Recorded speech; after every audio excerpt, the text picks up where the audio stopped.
ration card হিতাধিকাৰীসকললৈ বৰ্তমান সময়ত আহি পৰিছে এটি গুৰুত্বপূৰ্ণ খবৰ কিয়নো শীঘ্ৰেই 10 লাখ নতুন লোকক প্ৰদান কৰা হ'ব ৰেচন কাৰ্ড আনহাতে ৰাজ্যত ভুৱা হিতাধিকাৰী আছে প্ৰায় 35 লাখ আৰু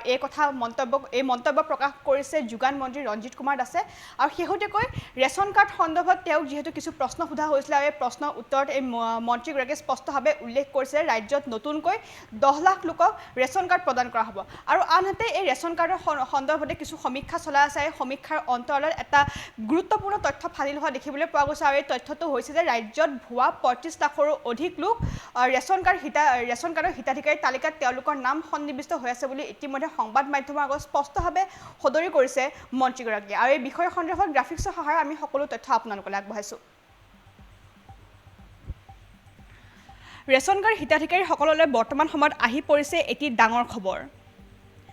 শীঘ্ৰে 10 লাখ নতুন লোকক প্ৰদান কৰা হ'ব ৰেচন কাৰ্ড নতুনকৈ আবেদন কৰাৰ আহ্বান জনাইছে ইতিমধ্যে ৰাজ্য চৰকাৰে ৰাজ্যত আছে 35 লাখ ভুৱা ৰেচন কাৰ্ড হিতাধিকাৰী শীঘ্ৰে হিতাধিকাৰী তালিকাৰ পৰা কৰ্তন কৰা হ'ব তেওঁলোকৰ নাম এই মন্তব্য প্ৰকাশ যোগান মন্ত্ৰী ৰঞ্জিত কুমাৰ দাসৰ আৰু আমি যেহেতু জনাইছোঁ যে ইতিমধ্যে ৰেচন কাৰ্ড সন্দৰ্ভত ৰাজ্য চৰকাৰে ইতিমধ্যে বিভিন্ন ধৰণৰ নতুন পদক্ষেপ গ্ৰহণ কৰা ইতিমধ্যে দেখিবলৈ পোৱা গৈছে আৰু শেহতীয়াকৈ যোগান মন্ত্ৰী ৰঞ্জিত কুমাৰ দাসেও ৰেচন কাৰ্ড সন্দৰ্ভত এক গুৰুত্বপূৰ্ণ মন্তব্য উত্থাপন কৰিছিলে আৰু এই মন্তব্যটো প্ৰকাশ কৰিছে সৰভোগত আৰু শেহতীয়াকৈ ৰেচন কাৰ্ড সন্দৰ্ভত যিহেতু এক গুৰুত্বপূৰ্ণ তথ্য তেওঁ দাঙি ধৰিছে আৰু সেই গুৰুত্বপূৰ্ণ তথ্যটো হৈছে যে শীঘ্ৰেই নতুনকৈ 10 লাখ লোকৰ ৰেচন কাৰ্ড প্ৰদান কৰা হ'ব বুলি ইতিমধ্যে তেওঁ স্পষ্টভাৱে সংবাদ মাধ্যমৰ আগত সদৰি কৰিছে আৰু ইয়াৰ উপৰিও যিসকল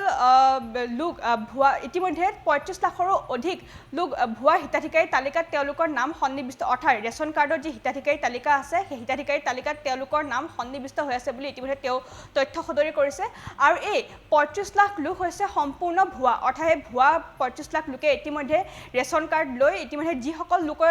প্ৰয়োজনীয় হয় যিসকল লোকে পাব লাগে ৰেচন কাৰ্ড তেওঁলোকে লাভ নকৰি এই ভুৱা 35 লাখ লোকে ইতিমধ্যে ৰেচন কাৰ্ড লৈ ঘৰতে বহি আছে বুলি ইতিমধ্যে তেওঁ মন্তব্য প্ৰকাশ কৰিছে আৰু ৰেচন কাৰ্ড সন্দৰ্ভত ইতিমধ্যে এক সমীক্ষা চলোৱা হৈছিল আৰু এই সমীক্ষাৰ অন্তৰালত এই কথা স্পষ্টভাৱে ফাদিল কৰিছে মন্ত্ৰীগৰাকীয়ে আৰু শীঘ্ৰেই ৰেচন কাৰ্ডৰ যি হিতাধিকাৰী যি তালিকা আছে সেই তালিকাৰ পৰা তেওঁলোকৰ নাম কৰ্তন কৰা হ'ব বুলি ইতিমধ্যে তেওঁ তথ্য সদৰি কৰিছে আৰু ইয়াৰ উপৰিও আমি পূৰ্বতে যিহেতু জনাইছিলোঁ যে ইতিমধ্যে 4 লাখ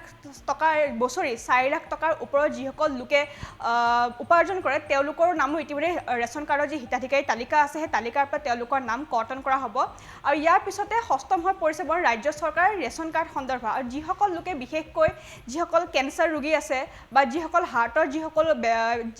যিসকল ৰোগী আছে তেওঁলোকে পূৰ্বে আধাৰ কাৰ্ডৰ বাবে ৰেচন কাৰ্ড লাভ কৰা নাছিল কিন্তু শেহতীয়াকৈ যোগান মন্ত্ৰীগৰাকীয়ে উল্লেখ কৰিছে যে এতিয়া সেইসকল ব্যক্তিও অৰ্থাৎ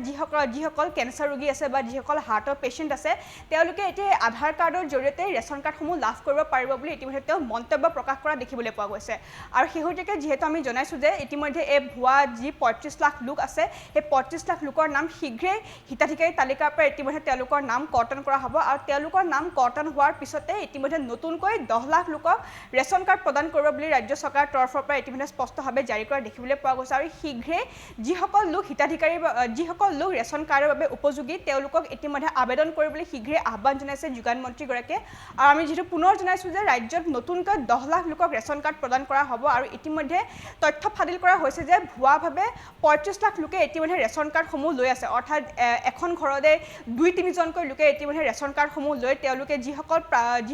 ৰেচন কাৰ্ডৰ যিসকল উপযোগী আছে যিসকল উপযোগী যি ব্যক্তি আছে তেওঁলোকৰ নাম ইতিমধ্যে সেই তালিকাৰ পৰা কৰ্তন কৰি ইতিমধ্যে যিসকল লোকে ভুৱাভাৱে ৰেচন কাৰ্ডসমূহ লৈছে তেওঁলোকে ইতিমধ্যে ঘৰত বহি ৰেচন কাৰ্ডৰ যিসমূহ সা সুবিধা আছে সেই সা সুবিধাসমূহ তেওঁলোকে লৈ থকা বৰ্তমান সময়ত দেখিবলৈ পোৱা গৈছে আৰু তাৰ ওপৰতে এতিয়া ইতিমধ্যে সমীক্ষা চলোৱা হৈছে আৰু ইতিমধ্যে ছাৰ্ভে চলোৱা হৈছে বিষয় সন্দৰ্ভত আৰু এই ছাৰ্ভে চলাই থকাৰ সময়তে এই কথা প্ৰকাশ পোৱা দেখিবলৈ পোৱা গৈছে যে ৰাজ্যৰ 35 লাখৰো অধিক লোক ভুৱাভাৱে ৰেচন কাৰ্ড লৈ ইতিমধ্যে তেওঁলোকে ঘৰত বহি আছে আৰু শীঘ্ৰেই তেওঁলোকৰ নাম হিতাধিকাৰী তালিকাৰ পৰা কৰ্তন কৰা হ'ব বুলি ইতিমধ্যে যোগান মন্ত্ৰী ৰঞ্জিত কুমাৰ দাসে স্পষ্টভাৱে সদৰি কৰা দেখিবলৈ পোৱা গৈছে আৰু আমি পুনৰ জনাইছোঁ যে ৰাজ্যত ৰেচন কাৰ্ড যিসকল হিতাধিকাৰী আছে ৰেচন কাৰ্ড হিতাধিকাৰীসকললৈ এক সুখবৰ লৈ অনা দেখিবলৈ পোৱা গৈছে ৰাজ্য চৰকাৰৰ তৰফৰ পৰা আৰু শীঘ্ৰেই নতুনকৈ 10 লাখ লোকক ৰেচন কাৰ্ড প্ৰদান কৰা হ'ব বুলি ইতিমধ্যে যোগান মন্ত্ৰী ৰঞ্জিত কুমাৰ দাসে স্পষ্টভাৱে উল্লেখ কৰিছে আৰু ইয়াৰ উপৰিও বিশেষকৈ যিসকল লোক আছে অৰ্থাৎ যিসকল যিসকল লোকে এনে বা অনিয়মৰ জৰিয়তে তেওঁলোকে ৰেচন কাৰ্ডসমূহ লৈ ঘৰত বহি আছে আৰু ভুৱাভাৱে তেওঁলোকে ৰেচন কাৰ্ডসমূহ লৈ বহি আছে তেনেকুৱা লোকৰ সংখ্যা ৰাজ্যৰ হৈছে প্ৰায় ৩৫ লাখ অৰ্থাৎ ৩৫ লাখৰো অধিক লোক বৰ্তমান ভুৱাভাৱে তেওঁলোকে ৰেচন কাৰ্ড সংগ্ৰহ কৰি ঘৰতে সেই ৰেচন কাৰ্ডসমূহৰ সুবিধা লৈ আছে আৰু সেই ৩৫ লাখ যিসমূহ ভুৱা লোক আছে তেওঁলোকৰ বাবে এতিয়া বঞ্চিত হ'ব লগা হৈছে যিসকল ৰেচন কাৰ্ডৰ যিসকল উপযোগী লোক অৰ্থাৎ যিসকল লোকে ৰেচন কাৰ্ড লাভ কৰিব লাগে অৰ্থাৎ লাগিলে সেই মধ্যবিত্ত লোকেই হওক বা নিম্ন মধ্যবিত্ত লোকেই হওক তেওঁলোকৰ বৰ্তমান সেই তালিকাৰ পৰা নাম কৰ্তন কৰা হৈছে কাৰণ তেওঁলোকৰ নাম কৰ্তন কৰাৰ